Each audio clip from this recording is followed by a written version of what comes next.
आप देख रहे हैं प्रोग्राम दस्तक रेहान तारिक के साथ। आज जिन स्टोरीज पर हम देंगे दस्तक उनमें शामिल है हुकूमत और ऑपोजिशन के माबैन लफ्जी जंग, किसका बयानिया कितना दबंग, कोरोना के वार एक और लॉकडाउन तैयार, इंतखाबी मुहिम में कोरोना की एंट्री, डोनाल्ड ट्रंप एहलिया समेत करंटीना में, दवासाज माफिया जीत गया, अवाम हारी या हुकूमत।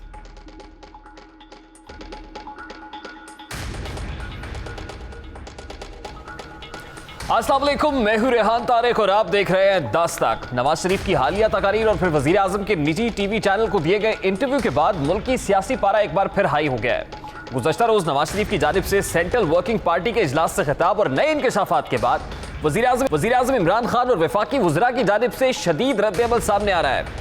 पेमरा की जानिब से नवाज शरीफ की तकारीर और बयानात दिखाने पर पाबंदी का नोटिफिकेशन जारी किया गया, जिसके बाद नवाज शरीफ क्योंकि इश्तिहारी और मफरूर हैं, इसलिए उनकी तकारीर और बयानात मीडिया पर नशर नहीं किए जा सकते। ये पेमरा के नोटिफिकेशन में वाजे किया गया और इसी की पासदारी करते हुए वो बयानात आपको नहीं था। वज़ीर आज़म इमरान खान ने एक निजी टीवी चैनल को इंटरव्यू में क्या कहा है वो सब आपको दिखाते हैं। फौज एक गवर्नमेंट का इदारा, मैं अगर प्राइम मिनिस्टर हूँ, मेरा काम है, मेरा काम है गवर्नेंस चलाना, मुझे जिधर भी किसी इदारे की जरूरत पड़ेगी अपनी गवर्नमेंट चलाने के लिए, मैं उसको इस्तेमाल करूंगा। मुझे तो कोई फौज से प्रॉब्लम नहीं है। अच्छा। मेरे लिए तो वो एसेट है फौज। अगर हमारा मुल्क खड़ा हो गया इन चोरों के खिलाफ, पाकिस्तान की तकदीर बदल जाएगी। कि इस वक्त अगर हम इनका प्रेशर बर्दाश्त कर गए इन चोरों का, ये मुल्क एक वो मुल्क बनेगा जो इसने बनना था।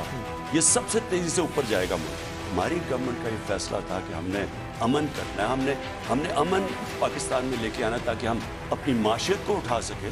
तो फौज ने पूरी तरह मुझे सपोर्ट किया। वे सबके बाद आज वजीर आज़म इमरान खान ने पार्टी तर्जुमानों का इजलास बुलाया, जहां पार्टी तर्जुमानों से खिताब में उनका कहना था कि सिविल मिलिट्री ताल्लुकात में कोई तनाव नहीं है। फौज आईनी हुदूद में रहते हुए जमहूरी हुकूमत के साथ है।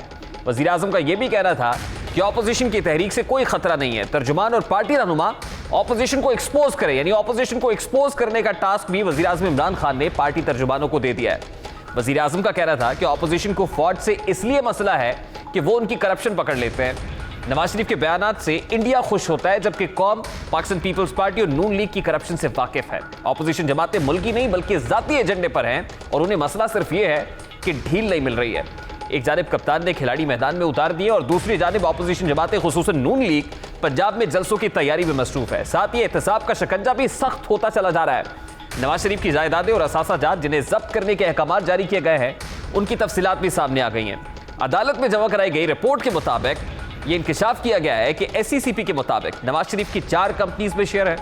नैब रिपोर्ट के मुताबिक मोहम्मद बख्श टेक्सटाइल मिल्स में नवाज शरीफ के 4,67,950 शेयर हैं, जबकि हुदैबिया पेपर मिल्स में नवाज शरीफ 3,43,425 शेयर्स के मालिक हैं। अदालत में जमा कराई गई रिपोर्ट के मुताबिक हुदैबिया इंजीनियरिंग कंपनी में नवाज शरीफ के शेयर्स की तादाद 22,213 है और इसी तरह इत्तफाक टेक्सटाइल मिल्स में 48,606 है। इसी रिपोर्ट में यह भी लिखा गया है कि नवाज शरीफ के मुख्तलिफ निजी बैंक्स में 3 गैर मुल्की करेंसी समेत 8 बैंक अकाउंट्स हैं।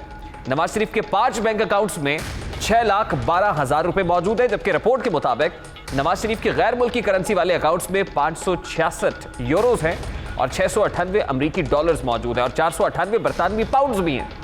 एहतसाब अदालत में जमा कराई गई इस रिपोर्ट में यह भी बताया गया है कि नवाज शरीफ और उनके जेर कफालत अफराद के नाम 1752 केनाल से जायद ज़रई अराजी है, जिसमें से लाहौर के मौजा मांग में 936 केनाल, इसी तरह से मौजा भट्टो कसानी में 299 केनाल ज़रई अराजी शामिल है। इसके अलावा लाहौर के मौजा माल रायबंड में 103 केनाल अराजी मौजूद है। मौजा सुल्तान में 312 केनाल अराजी नवाज शरीफ के नाम पर है। नैब रिपोर्ट के मुताबिक शेखुपुरा के इलाकों में भी नवाज शरीफ के नाम 14 केनाल और इसी तरह जो मौजा फेरोज वतन है वहां पर 88 केनाल अराजी नवाज शरीफ के नाम पर मौजूद है। Excise and taxation office Lahore और इस्लामाबाद के मुताबिक नवाज शरीफ के नाम पर 3 गाड़ियां रजिस्टर्ड हैं, जिसमें से एक लैंड क्रूजर है, 2 मर्सिडीज हैं। इसके अलावा नवाज शरीफ 2 ट्रैक्टर्स के भी मालिक हैं। अब सवाल यह है कि बयानिए की जंग कौन जीत, तरफ एहतसाब का शिकंजा सख्त होता चला जा रहा है, ये तमाम तर जायदादें जब्तगी के अहकाम जारी किए गए हैं और आने वाले दिनों में अब मुल्क की सियासत क्या रुख इख्तियार करेगी। दूसरी तरफ जो बयानिया है वो भी वोट को इज्जत दो का बयानिया है, वो इदारों से बाहरजराई का बयानिया भी कहीं ना कहीं दिखाई देता है। मामलात किस तरफ जाएंगे, इस तमाम तर सूरत हाल पर बात करने के लिए इस वक्त सीनियर सहाफी तज्जियाकार हसन निसार साहब हमारे साथ मौजूद हैं। बहुत बहुत शुक्रिया हसन निसार साहब आपके वक्त के लिए। सबसे पहले तो सर ये बताइएगा कि नवाज शरीफ ने जो अचानक से बोलना शुरू कर दिया है और अहम कौमी इदारों पर भी तनकीद कर रहे हैं, खुलकर तनकीद की जा रही है, आपकी राय में आने वाले दिनों में मियां साहब को इसका फायदा होगा या फिर नुकसान उठाएंगे? मेरा तो ख्याल है कि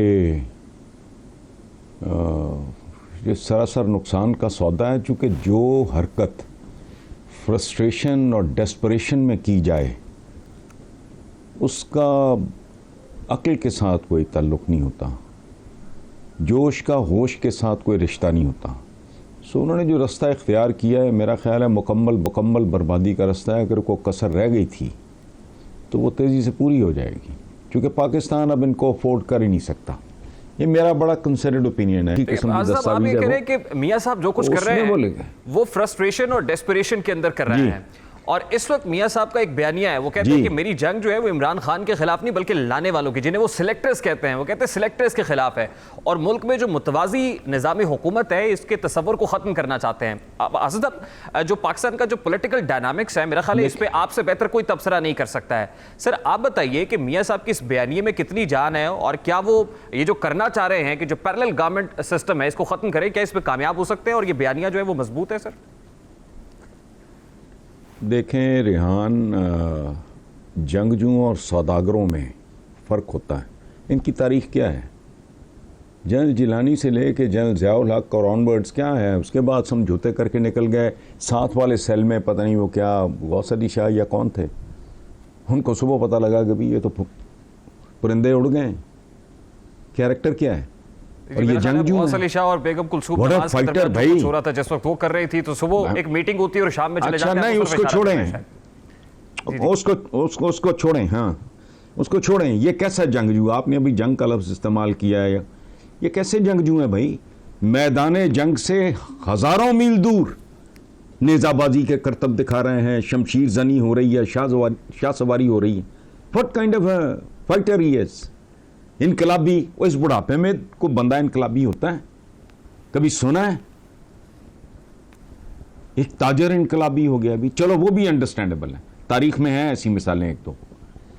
लेकिन ये लोग इनकलाब, वोट, उसकी इज्जत, जिन्होंने छांगे मांगे इजाद किए, आपने मुझे कंप्लीट नहीं करनी दिया। 63 साल के पटवारी भर्ती, नायब तहसीलदार भर्ती किए, क्रिमिनल जिन्होंने पुलिस में भर्ती किए, छांगे मांगे और मेरिट की दास्तानें बच्चे अदालतें रोंद के रख दी। इन्होंने छोड़ा क्या है? पाकिस्तान की सियासत के बदन पे तो उन्होंने को कपड़ा नहीं रहने दिया। अब अगर अब दो में से एक का इंतखाब है, पाकिस्तान रख लो या फिर तो इसका मतलब सर ये है कि इनको और इन जैसों को रख लो। इस वक्त जो मियां साहब कर रहे हैं अपने मिजाज के बरखिलाफ कर रहे हैं, उनका मिजाज इनकलाबी नहीं है। आप ये कह रहे हैं इतने नजरियाती नहीं है जितने नजरियाती वो बने हुए हैं, तो इस मिजाज नजरिए में तब्दीली बदलाव की वजह क्या है सर? और नहीं भाई नहीं, ये मिजाज के मुखालिफ नहीं कर रहे, ये अदाकारी हो रही है।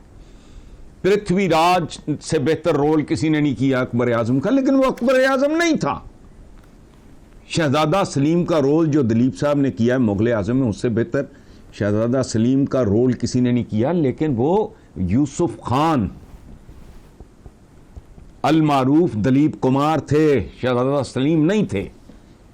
ये डेस्परेशन की अदाकारी कर रहे हैं। अब देखना ये है कि पहले यहां कौन झपकता है। अभी मियां साहब ने एक राज से पर्दा उठाया। वो कहते हैं कि जिस वक्त खान साहब इस्लामाबाद में धरना दिए बैठे थे तो मुझे DGISI की कॉल आती है और वो कहते हैं कि आप स्टेप डाउन कर दें, आप इस्तीफा दे दें, और मैंने इस्तीफा नहीं दिया।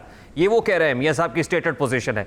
सर क्या ये तासुर दुरुस्त है कि पाकिस्तान में जब हुकूमतें आती हैं या गिराई जाती हैं तो जमहूर की आवाज दबाकर गिराई जाती हैं और ऐसे ही जो है वो पाकिस्तानी पॉलिटिक्स चलती रही? It is rubbish. जमहूर की आवाज, देखें बात सुने, मेरे प्रोमो में मैं आपके सवाल के जवाब में जवाब बराए जवाब नहीं दे रहा, मेरे प्रोमो में चलता है कि ये लोग वोट लेकर नहीं, वोट छीन कर आते हैं। सुना है कभी प्रोमो में? कितने साल से प्रोमो चल रहा है, ये वोट लेकर नहीं छीन कर। कैसे? Let me explain. इस मुल्क में जितने बड़े बड़े स्कैम्स और फ्रॉड्स हुए, फाइनेंस कंपनियों से लेके ताज कंपनियों तक और कोऑपरेटिव से लेके ये डबल छाप बेशुमार किस्म के लोग, ये हाउसिंग सोसाइटियां लोगों को लूट के खा गई, उनकी पेंशनें खा गई, लोगों के घर बर्बाद कर दिए इन लोगों ने। तो इनमें से किसी ने गनपॉइंट पे लिया था? इन्होंने मंजरकशी ऐसी की, हिप्नोटाइज ऐसे किया लोगों को, मासूम लोगों को मस्मराइज ऐसे किया कि लोगों ने अपनी जिंदगी भर की पूंजी उनके कदमों पे डाल दी और वो लुट गए। अभी एक टर्मिनोलॉजी सामने आ रही है कि hybrid system of the government चल रहा है, सिविल मिलिट्री रिलेशंस जो है वो सेम पेज के ऊपर दिखाई देते हैं। ये hybrid system of the government क्या होता है सर? ऐसा निजाम होता है कि जिसमें इदारों की मुदाखलत होती है पॉलिटिकल सिस्टम के अंदर, ये मतलब है सर इसका? देखें, बात सुने, ये हमारे यहाँ चीज़ें क्रूड तरीके से होती हैं। दुनिया में एक सीरीज है, आप देखना, वॉशिंगटन बिहाइंड क्लोज डोर्स। हमारे यहाँ चूंकि क्रूड है सब कुछ, बड़ा अभी इब्तदाई मराहल में है, ना आपके पास ना तालीम है, ना तरबियत है, ना इदारे आपके बर्बाद हैं, भूख नंग मुल्क पे छाई हुई है। ऐसे बंदों से एक्सपेक्ट करना ये आदमी ही रह जाए तो बड़ी बात है। ये तो आदमी नहीं रह गए इस मुल्क में। जितने रेप केसेस हैं और जिस नौयत के हैं, बंदे पे लर्जा तारी हो जाता है। हर रोज हजारों लीटर दूध ये आपका पंजाब फूड अथॉरिटी वाले जो है गंदी नालियों में उल्टा देते हैं। बेगैरतबाज नहीं आते। केमिकल से बनता है दूध इस मुल्क में। पूरी दुनिया में गाय भैंसों से लेते हैं लोग, इधर केमिकल से दूध लेते हैं। तो बड़ा society you are talking about. So इसी तरह के लोग हैं जो आवे आवे जीवे डीवे, ये कोई शरफा के दरमियान ये इस तरह का होता है। तो सर फिर दो नहीं एक पाकिस्तान, नए पाकिस्तान, रियासत मदीना का तस्वुर और ख्वाब, फिर ख्वाब ही रहेगा सर? नहीं, टाइम देके देख लें, शायद हो जाए। इम्कानात 50-50 हैं। उसकी वजह है the top man is honest, और आहिस्ता आहिस्ता ये सीपेज होगी, ग्लेशियर्स की तरह पिघलता है मामला। सोसाइटी कैसे बनती है? ग्लेशियर जो है अगर जहरीला है, वो पानी पिघलता है, फिर वो झरनों से जाता है, चश्मों से जाता है, छोटी छोटी नदियों नालियों से होता हुआ फिर वो दरिया बनता है, फिर वो दरिया समुद्रों में जाते हैं। और ये रातों रात अगर कोई एक्सपेक्ट करता है, हम मुजल पसंद कौम है, हम तो चाहते हैं कि स्विच ऑन स्विच ऑफ, ऐसे तो नहीं होता। अच्छा सर, मुल्की सियासी मंजरनामे पर जो कुछ हो रहा है, बयानबाजी हो रही है, कीचड़ उछालने का सिलसिला भी जारी है, सब अपनी जगह पर, लेकिन एक जो कॉमनर के इश्यूज हैं, उसे आटा नहीं मिल रहा है, चीनी सस्ती नहीं मिल रही है, बच्चों के लिए दूध नहीं ले सकता है। इन इश्यूज के पीछे पाकिस्तान तहरीक इंसाफ हुकूमत की बैड गवर्नेंस है, मिसमैनेजमेंट है, डिलीवरेंस के इश्यूज है, क्या है सर? देखिए, मैं अगर इसको जुडिशियसली तकसीम करूँ ना, तो ऑनेस्टली मेरा अंदाज़ा गलत हो सकता है, मैं नीयत में खोट बिल्कुल नहीं है। 75% ये कारनामा है प्रीवियस गवर्नमेंट्स का, 75%। 25% इनका अपना रोल है। इस वक्त भी मैं एक दो चार चीज़ें पॉइंट आउट कर सकता हूँ जो जिनमें तजाद है। कंस्ट्रक्शन की इजाज़त दी है, तो मुझे somebody was telling me yesterday कि भाई उधर वो साथ उन्होंने कहा है, पता नहीं किसको, FBI के जी जो भी करेगा उसके बारे में डाटा हमें मिलना चाहिए, फलाना है। यानी वो एक अजीब सा मुझे वो तजाद लगा बात। इस तरह की बातें मैं सुन रहा हूँ, क्लैरिटी नहीं है। वो कॉन्सेप्ट क्लियरेंस की शायद ज़रूरत होगी, मुझे नहीं पता। लेकिन जो आज के मुल्क की हालात है, मैंने पहले आपको अर्ज़ किया, किसी और सवाल के हवाले से मैंने आपको कहा था कि बस्तियाँ ना रातों रात बसती हैं, ना रातों रात उजड़ती हैं। इकॉनमी एक ऐसी चीज़ है जो ओवरनाइट बर्बाद नहीं होती, इल्ला कोई थर्ड वर्ल्ड वॉर शुरू हो जाए, न्यूक्लियर बॉम्ब्स का एक्सचेंज हो जाए, ये वो तो फिर कहानी और हो गई। अदरवाइज गिरते गिरते गिरता है और बनते बनते बनता है। सो ये जो कुछ हो रहा है, और बेसिकली मैं आपको एक बात बताऊं, जैसी कौम हो वैसे हुक्मरान उन पे मुसल्लत कर दिए जाते हैं। ये तो कायनात की सबसे बड़ी हस्ती का फरमान है। अब मेरा ज़ाती जो थोड़ा बहुत जो कोई मैंने तारीख के बारे में पढ़ा है, बिल्कुल 100% ठीक। वो जो इकबाल ने कहा था, प्रेडिक्शन लेट हो गई बहुत ज़्यादा, गरां ख्वाब चीनी संभलने लगे, तो अफ्यून के मारे हुए लोग थे, निकला है उससे। अब यहां तो आशिक मिजाजी खत्म नहीं होती, ये को वोटर और लीडर थोड़ी होता है। ये तो शीरी फरहाद हैं, ये तो लैला मजनू हैं, ये तो सोनी महिवाल हैं, ये तो हीर रांझे हैं। ये आशिकी उश्की नहीं, सीधा करो।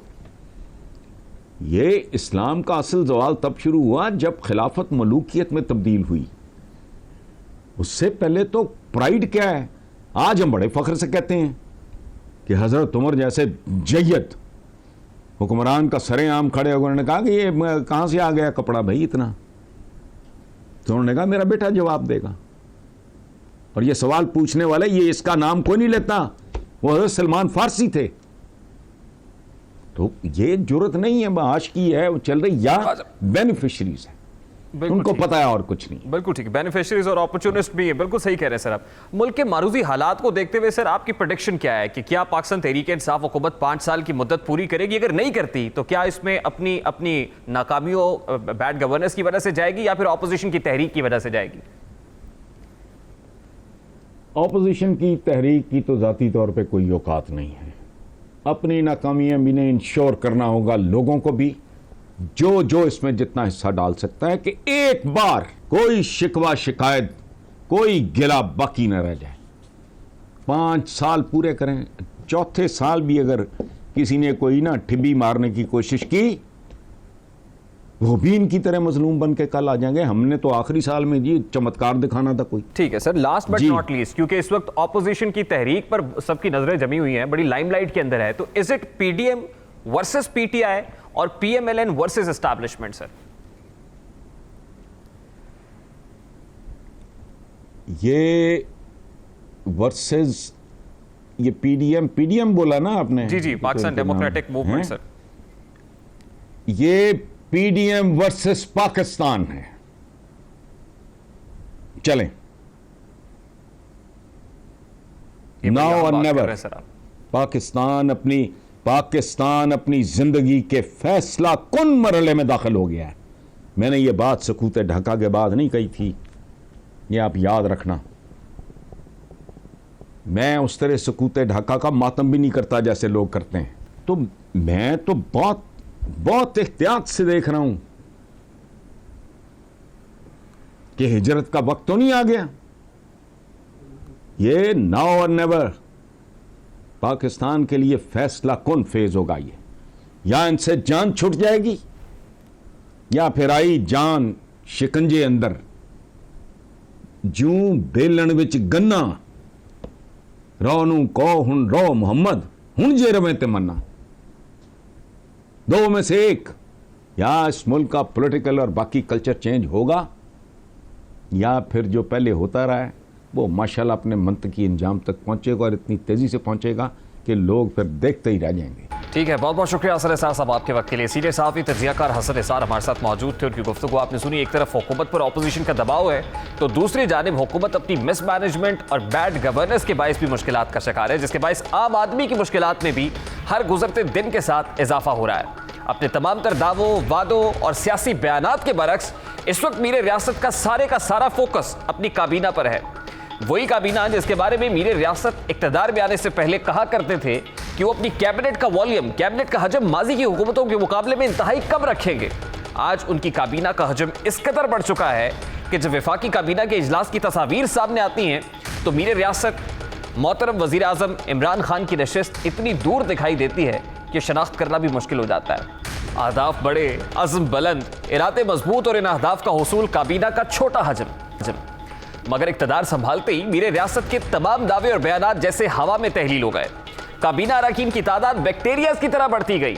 हाल ही में वज़ीर आज़म ने शहजाद सैयद कासिम से पावर डिवीजन का कलमदान वापस ले लिया है। शहजाद कासिम से 3 माह बाद पावर डिवीजन का कलमदान वापस लिया गया और इसके साथ ही यह फैसला भी किया गया है कि शहजाद सैयद कासिम के पास मुआविन खुसूसी का ओहदा बरकरार रहेगा, जबकि वज़ीर आज़म ने ताबिश गौहर को मुआविन खुसूसी बराए पावर तैनात किया है, जिसके बाद वज़ीर आज़म की कैबिनेट की तादाद बढ़कर 50 हो गई है। वफाकी वज़रा 27, वज़राए ममलिकत की तादाद 3, जबकि वज़ीर आज़म के मुशीरों की तादाद 5 और मुआविन खुसूसी की तादाद बढ़कर 15 हो चुकी है। सुप्रीम कोर्ट ऑफ पाकिस्तान की जानिब से भी ये ऑब्जर्वेशन सामने आई कि वज़ीर आज़म की काबीना ज़रूरत से ज़्यादा बड़ी है और 10 से ज़ायद मुशीरों और मुआविनीन खुसूसी नहीं होने चाहिए, इससे ज़्यादा तादाद नहीं होनी चाहिए। वज़ीर आज़म की कैबिनेट का हजम क्या होना चाहिए, इसके लिए आइन से रहनुमाई लेते हैं कि आइन दस्तूर पाकिस्तान क्या कहता है। 18वीं तरमीम के बाद दस्तूर पाकिस्तान के आर्टिकल 92 के तहत काबीना मेंबरान की तादाद मजलिस शुरा या पार्लियामान के दोनों ऐवानों में मेंबरान की तादाद की 11% होनी चाहिए, यानी इससे ज्यादा नहीं हो सकती है। लिहाजा ये दस्तूरी तौर पर तय है कि काबीना के अरकान की तादाद क्या हो सकती है। इस वक्त काबीना अरकान की तादाद 50 है और पार्लियामान के दोनों ऐवानों में कुल अरकान की 446 तादाद बनती है। लिहाजा इस वक्त वफाकी काबीना के अरकान की तादाद पार्लियामान का 11% से कुछ जायद बनती है।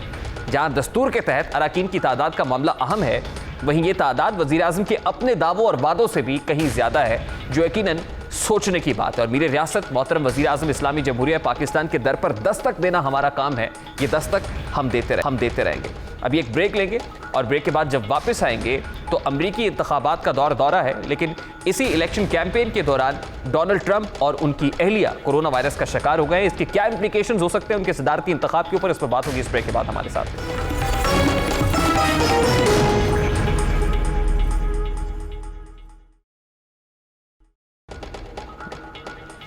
Welcome back. जानलेवा कोरोना वायरस ने एक बार फिर अपने तेवर दिखाना शुरू कर दिए हैं। एक बार फिर से इस बहस का आगाज हो चुका है कि क्या कोरोना वायरस फिर लौट कर आ रहा है। क्या वक्ती रिलीफ के बाद एक बार फिर लॉकडाउन, समाजी दूरी और फिर एहतियाती तदाबीर जैसी बंदिशों का सामना करना पड़ेगा। क्या कोरोना वायरस की दूसरी लहर आने का खतरा मजीद गहरा होता जा रहा है। जहां पाकिस्तान में कोरोना की दूसरी लहर सर उठा रही है, वहीं अमरीका भी एक बार फिर इसकी लपेट में है। अमरीकी सदर डोनाल्ड ट्रंप और उनकी अहलिया मेलानिया ट्रंप कोरोना वायरस का शिकार हो गए हैं। अमरीकी सदर ने अपने ट्विटर पैगाम में लिखा है कि मेरा और मेलानिया का कोरोना टेस्ट मस्बत आया है। हम फौरी तौर पर खुद को करंटीना करके इलाज शुरू कर रहे हैं। हम दोनों मिलकर इसका मुकाबला करेंगे। अमरीकी सदर एक ऐसे वक्त में कोरोना वायरस का शिकार हुए हैं कि जब उनकी इंतखाबी मुहिम उरूज पर है, इलेक्शन कैंपेन चल रही है। डोनाल्ड ट्रंप कोरोना वायरस की इब्तदाई से माहिराना आराबी पेश करते रहे हैं। वो एक एक्सपर्ट के तौर पर खुद को प्रेजेंट करते रहे, मगर वबा फूटने के महीनों और फिर अमरीकी इंतखाबात से चंद रोज पहले ट्रंप का कोरोना वायरस का शिकार हो जाना एक गैर मामूली पेशरफ्त करार दिया जा रहा है। जानलेवा वायरस जो दुनिया भर में 1 मिलियन से ज्यादा लोगों को अपनी नींद सुला चुका है और सिर्फ अमेरिका भर में 2 लाख से ज्यादा लोग इस वायरस से हलाक हुए हैं, वहां 74 साल ट्रंप यकीनन इस वक्त रेड जोन और सबसे ज्यादा खतरनाक कैटेगरी में शामिल हो गए हैं। अब बात यहीं खत्म नहीं होती, बल्कि अपनी इंतखाबी मुहिम और सियासी कैंपेन्स में मसरूफ डोनाल्ड ट्रंप जिन लोगों से मिले हैं वो भी कोरोना का शिकार हो सकते हैं। अमरीकी सदर आखिरी बार जुमेरात की दोपहर न्यू जर्सी में फंड रेजिंग कैंपेन मुकम्मल करके व्हाइट हाउस पहुंचे थे। ना सिर्फ अवामी इज्तिमात में मिलने वाली शख्सियात बल्कि अमरीकी आला सिक्योरिटी होतेदारान भी कोरोना के निशाने पर है।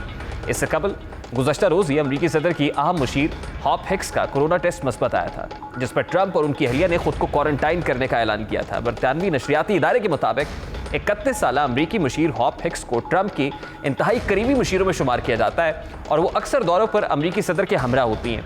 कोरोना टेस्ट मस्बत आने से कबल हॉप हिक्स ने ट्रंप के साथ तैयारे में सफ़र किया था और एक टीवी पर मुबाइसे में भी वो उनके साथ गई थी। यहाँ पर यह बात काबिल जिक्र है कि अमरीकी सदर शायद अमरीका की वो वाहिद शख्सियत हैं जिनके सबसे ज़्यादा कोरोना टेस्ट किए गए हैं, मगर शायद अमरीकी सदर ने सिर्फ कोरोना टेस्टों पर भरोसा किया, सिर्फ कोरोना टेस्ट के ऊपर इक्तफा किया और दीगर एहतियाती तदाबीर को बिल्कुल उससे सरफे नज़र कर दिया। इसकी सादा सी मिसाल यह है कि सबसे पहले तो मास्क पहनने या ना पहनने से मुताल्लिक वो कन्फ्यूजन का शिकार रहे। बादज़ा लोगों को मास्क पहनने की तलकीन भी करते रहे, मगर खुद तनकीद मास्क नहीं पहना। उल्टा पहले सदारती टाकरे में अपने हरीफ जो बाइडन को बार बार मास्क पहनने पर तस्हीक का निशाना बनाते रहे। वो मास्क क्यों नहीं पहनते ये भी बताया। उनके मुताबिक वो मास्क अपनी जेब में रखते हैं और सिर्फ उस वक्त पहनते हैं जब ज़रूरत होती है। इस हवाले से जो पहला टाकरा ट्रंप और जो बाइडन के माबैन हुआ, उसमें क्या झलक दिखाई दी वो आपको दिखाते हैं। His own head of the CDC said if we just wore masks between now, if everybody wore masks and social distance between now and January, we'd probably save up to 100,000 lives. You have to understand, if you look, I mean, I have a mask right here. I put a mask on, when I think I need it. Okay, let me ask. I don't wear masks like him. Every time you see him, he's got a mask. He could be speaking 200 feet away from it. He shows up with the biggest mask I've ever seen. अब अमरीकी सदर का corona test मस्बत आने के बाद उनकी इंतखाबी मुहिम सबसे ज्यादा मुतासर होने का अंदेशा है। जहां रैलियों और फंड रेजिंग कैंपेन से मुताल्लिक उनका शेड्यूल बुरी तरह मुतासर हुआ है, वहीं कोरोना वायरस से मुताल्लिक उनके दावे कि वायरस अब अपनी आखिरी स्टेजेस पर है और अमेरिका में मुकम्मल तौर पर काबू पाया जा चुका है। इन दावों की बुरी तरह से उनको ठेस भी पहुंची है, यकीनन उनकी कलई भी खुली है। डोनाल्ड ट्रंप की जानिब से डेमोक्रेटिक गवर्नर्स को सख्त लॉकडाउन करने पर तनकीद का निशाना बनाया गया, मगर इस वक्त मुखालिफिन की तोपों का रुख ट्रंप की जानिब है और कारोबारी सरगर्मियों समेत तालीमी सरगर्मियां भी जल्द बहाल करने के उनके जो फैसले हैं उन पर उनको तनकीद तनकीद का निशाना बनाया जा रहा है। ये तनकीद मजीद ज्यादा होती जा रही है। अमरीकी सदर का कोरोना टेस्ट मस्बत आने के बाद उनकी इंतखाबी मुहिम सबसे ज्यादा मुतासर होने का अंदेशा है। जहां रैलियों और फंड रेजिंग कैंपेन से मुताल्लिक उनका शेड्यूल बुरी तरह मुतासर हुआ है, वहीं कोरोना वायरस से मुताल्लिक उनके दावे कि वायरस अब अपनी आखिरी स्टेजेस पर है।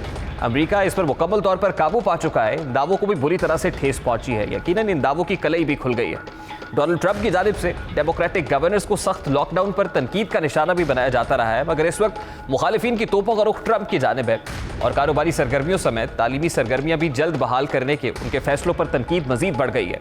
एक ऐसे वक्त में जब अमरीकी सदर अपनी इंतखाबी मुहिम में कोरोना वायरस का इल्ज़ाम चीन में है, तो उनके मुखालिफिन उन पर यह इल्ज़ाम आयद करते हैं कि अमरीका में जो कोरोना वायरस से तबाही हुई है उसके असल जिम्मेदार भी खुद डोनाल्ड ट्रंप हैं। जो बाइडेन इससे मुताल्लिक क्या कहते हैं, जरा उसकी एक झलक आपको दिखाते हैं। He lied to the American people. He had the information. He knew how dangerous it was. And while this deadly disease ripped through our nation, he failed to do his job on purpose. Publicly, he told us that it was just like the flu. It was all a lie. अब America की Cornell university की तहकीक में यह भी इंकशाफ हुआ है कि कोरोना से मुताल्लिक कई गलत फहमियां सामने आई हैं। कोरोना से मुताल्लिक दुनिया में सबसे ज्यादा जाली मालूमात अमरीकी सदर ट्रंप की वजह से फैली और अमरीकी सदर कोरोना से मुताल्लिक गलत मालूमात फैलाने में कारगर साबित हुए हैं। कोरोना वबा फूटने के बाद अमरीकी सदर की जानिब से तरह तरह के टोटके भी सामने आए। कभी ये कहा गया कि एंटी मलेरियल ड्रग इसके इस्तेमाल पर भी कोरोना पर काबू पाया जा सकता है और फिर यह भी कहा गया कि इसको अगर पी लिया जाए तो कोरोना वायरस को खत्म किया जा सकता है। ट्रंप इससे मुताल्लिक क्या कहते रहे हैं, जरा वो भी आपको दिखाते हैं। A lot of good things have come out about the hydroxy. I'm taking it, hydroxychloroquine. A couple of weeks ago, I started taking it. And by the way, and it's very effective. It works. If things don't go as planned, it's not going to kill anybody. वज़ीर आज़म इमरान खान की जानिब से Trump के लिए नेक ख्वाहिशात का इजहार किया गया। इस वक्त अमरीकी सदर ट्रंप की हुकूमत कोरोना वायरस के बाद शदीद माशी और सियासी चैलेंजेस का सामना कर रही है। यकीनन एक गैर यकीनियत की सी फजा है और देखना यह है कि ट्रंप किस तरह इन मारूजी चैलेंजेस का सामना करेंगे। इस वक्त क्या मुश्किलात हैं, क्या दिक्कत है, इसी बारे में बात करेंगे। अमेरिका से इस वक्त सीनियर सहाफ़ी आफाक फारूकी हमारे साथ मौजूद हैं। बहुत बहुत शुक्रिया आफाक फारूकी साहब आपके वक्त के लिए। अमरीकी इंतखाबात सर पर दस्तक दे रहे हैं और ऐसे में इलेक्शन कैंपेन के दौरान डोनाल्ड ट्रंप और खातून अव्वल जो है वो कोरोना वायरस का शिकार हो गई हैं। यकीनन उनकी सेहत के लिए तो खतरनाक बात है, लेकिन अवाक साहब आप बताइएगा कि इंतखाबात के हवाले से डोनाल्ड ट्रंप के लिए कितनी खतरनाक बात है ये?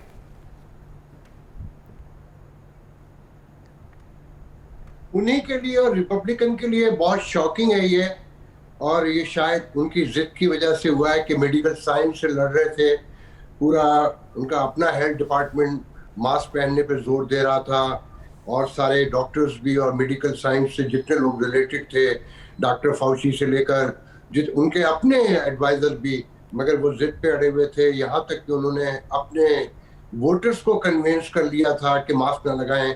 उनकी रैली में जो लोग आ रहे थे मास्क लगा कर आते थे, मगर जब वो सामने पहुंचते थे उनका खिताब शुरू होता था तो मास्क उतार देते थे। तो ये बड़ा एक्सपेक्टेड भी नजर आता था, मगर उनका कॉन्फिडेंस बहुत हैरानकुन था। स्पेशली यहाँ डॉक्टर ये शुरू दिन से कह रहे हैं कि इस वक्त सबसे खतरनाक तरीन कोई जगह है तो वो प्लेन है, हवाई जहाज है, जहाँ सफोकेशन होती है, हवा कोई बाहर से नहीं आ रही होती, बाहर से अंदर नहीं जा रही होती।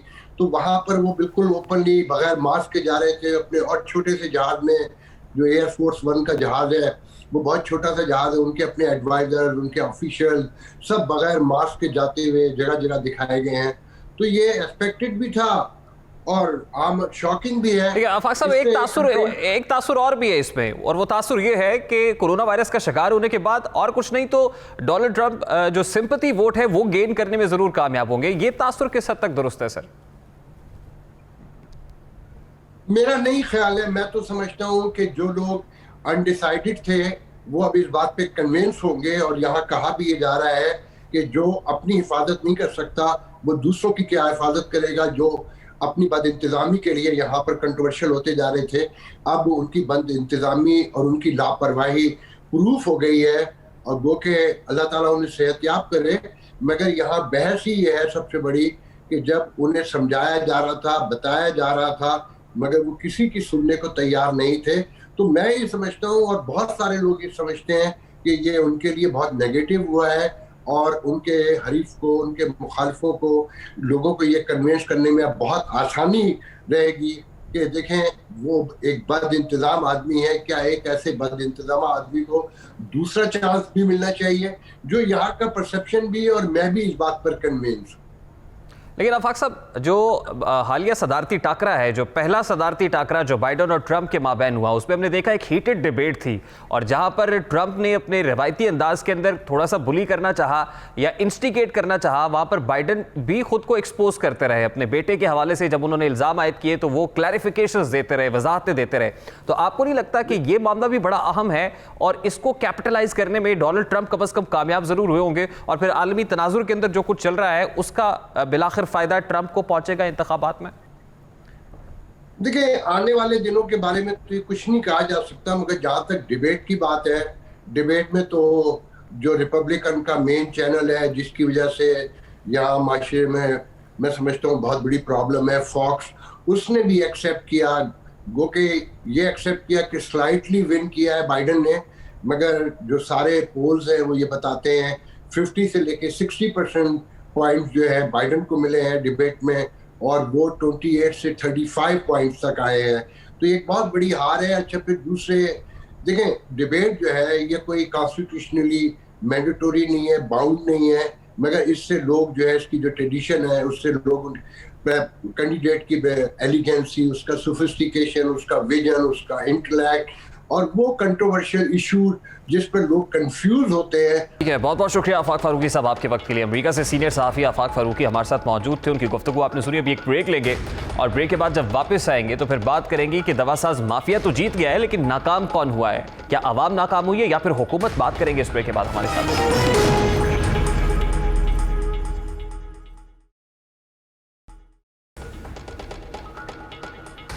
Welcome back. अद्वियात की कीमतों में 260% तक इजाफे ने मरीजों के एक बड़े तबके को अद्वियात के इस्तेमाल कम करने या फिर इलाज बंद कराने पर मजबूर कर दिया है। दूसरी जानिब मारूफ अद्विया साज कंपनियों का कहना है कि इस इकदाम से मार्केट में अद्वियात की दस्तयाबी को यकीनी बनाया जाएगा। यह बिल्कुल वही बयानिया है जिस पर वजीर आजम के मुआविन खुसूसी बराए सेहत डॉक्टर फैसल सुल्तान कारबंद है, और अभी भी उनकी यही राय है कि अद्वियात महंगी होने से मार्केट में उनकी दस्तयाबी आसान हो जाएगी। 22 सितंबर को वफाकी काबीना ने 94 जिंदगी बचाने वाली अद्वियात, जान बचाने वाली अद्वियात की कीमतों में 260% तक इजाफे की इजाजत देने का फैसला किया। इसके बाद वजीर आजम के मुआविन खुसूसी डॉक्टर फैसल सुल्तान ने प्रेस कॉन्फ्रेंस में ऐलान किया कि इस इकदाम का मकसद देरीना मसले को हल करना है। डॉक्टर खान प्रेस कॉन्फ्रेंस में क्या कह रहे थे, सबसे पहले उसकी एक झलक आपको दिखाते हैं। प्राइसिंग कमेटी है उसकी जो ड्रग प्राइसिंग कमेटी है उसकी 3 मुख्तलिफ मीटिंग्स के अंदर ये रिकमेंडेशंस आ चुकी थी। उन्होंने रिकमेंडेशन दी कि इनकी प्राइसेस को कुछ रैशनलाइज किया जाए ताकि पाकिस्तान के अंदर ये दवाएं नॉर्मल प्राइस के मुताबिक, एक बेहतर प्राइस के मुताबिक और एक म्यार के मुताबिक अवेलेबल हो जाएं।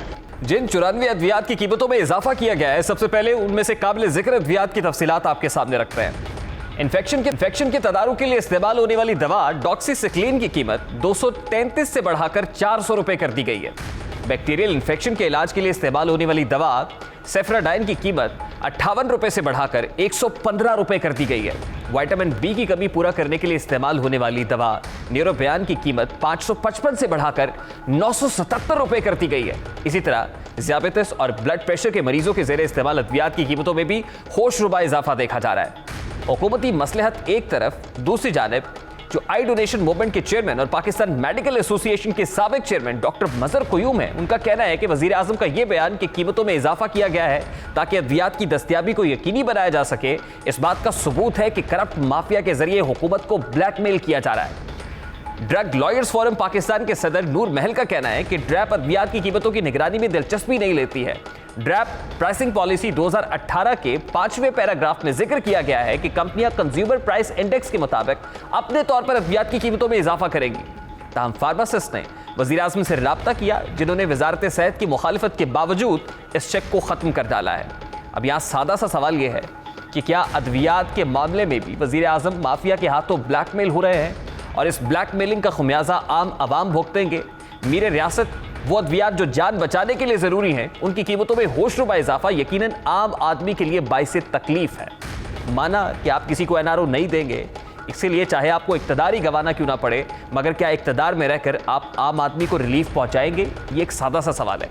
वफाकी काबीना की जानिब से एक और अहम फैसला सामने आया है जिसके मुताबिक फेडरल MIT ऑर्डिनेंस 2020 ड्राफ्ट की मंजूरी दे दी गई है। ये एक तरफ PMC और दूसरी जानिब MIT ऑर्डिनेंस है। हुकूमत की सेहत DCO का मुंह बोलता सबूत है। हमारा मकसद मेरे रियासत के दर पर दस्तक देना है, दरवाजा खुले या ना खुले। ये तो था आज का दस्तक। आपसे मुलाकात होगी इंशाअल्लाह अगले हफ्ते। अपना रखिएगा ख्याल। अल्लाह हाफ़िज़।